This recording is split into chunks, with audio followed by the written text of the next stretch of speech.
तवज्जो करनी है बा कंड मगरों डार शरीफानू कम जरफ बंडेंदे रहंदन ओ खामियां आले आप होंदन बा जेड़े नुकस कडेंदे रहंदन रवे त्रकड़ा आसद मुल्क दियां गल्लां राठ पचेंदे रहंदन अदिला इज्जत खुदा दे हाथ चाहिए बंदे साड़ पटेंदे रहंदन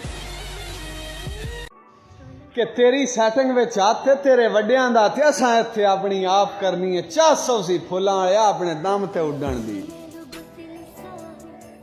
फुलां आया बा राह प्यां ते वाह प्यां बा देस वेंदन संगियां दे ज़हन ज़मीर है केड़ा नीच कमीना बद नस्ला केड़ा राठ ते साहिब तौकीर है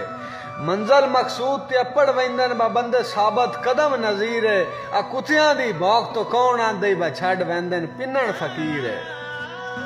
फुलां आया बा तनकीद तो पढ़ो तहकीक ते इल्जाम तो पढ़ो सबूत ते इख्तलाफ तो पढ़ो दलील आला शख्सियत दी अलामत होंदी है फुलाड़िया तू तां अरकां ते चढ़वालियां हन हथ बन के यार वफा दी नहीं अथरू आलम दे सुकदे पे उसे दे दियो कसम खुदा दी ओए विच मिट्टी दे रोल के वग गया है मेरी पगड़ी शर्म आया दी जिस दिन दा टुरे मुझ कर छोड़ी आई उरली मन दरिया दी कि जिन्ना कतरा भर भी साथ दिता फुलां आया बे इंशाअल्लाह जे जिंदगी रही ते दरिया मोड़ां दे